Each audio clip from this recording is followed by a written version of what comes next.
It's me, your girl Mary, and I'm just checking in. I'm just getting back from Melvin's, little checkup I do down at the police station in the homicide unit.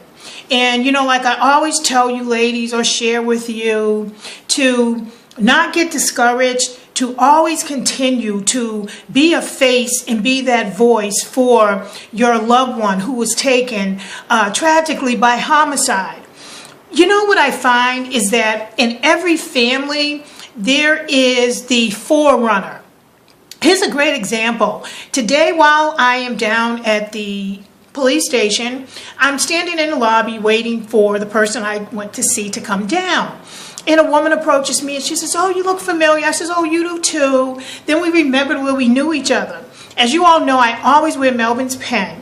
So I took my coat off and she and I were, still engaging in a conversation. She goes, "Oh, that's right. I remember Melvin, da da da." And I says, "No, his case is still unsolved, 17 years. And she started telling me about how she lost her niece a few years ago. And, like how no one is really like fighting to, stay in touch with the detectives, to do little things here and there to try to, keep attention to the case, that hopefully one day the case will be solved." And what I said to her was this here. I says, "Listen, it's not to judge anyone because everyone's different. Nobody's the same and nobody does anything the same. But I wanted to express to her how there's always a forerunner that I found since I've been a peer facilitator for women survivors of homicide. There is that forerunner, that one person who is going to fight to the end to find justice for the loved one." And as I told her today, it does not mean that other people in the family who are not that active or being that advocate for that loved one, it has nothing to do with they don't love that person, they've forgotten about that person. A lot of times I found that it's so hurtful for them. They don't have the strength to do it. Emotionally, they just can't do it. They're not geared for that. So as I said to her, just find the forerunner in the family. And I said, if you're that person, here, I gave her a program, I says, my card. I says, give me a call. You can come by, we can talk. I can share with you some things that I've done to advocate for Melvin's case, But I just want to share with all you women survivors of homicide out there, never give up on your loved one. I always tell you guys that. You are the key to keeping them alive. You're the key to one day their cases being solved. Never, ever give up. And you don't have to be a detective. You don't have to be a lawyer. God knows I'm none of those. But I'm determined. And that's what it's going to take. In my family, I don't blame anyone. I don't judge anyone. My children, this isn't their journey. This is my journey. So I have to do what I have to do. Oh my God, do they love their father? Oh, they love their dad.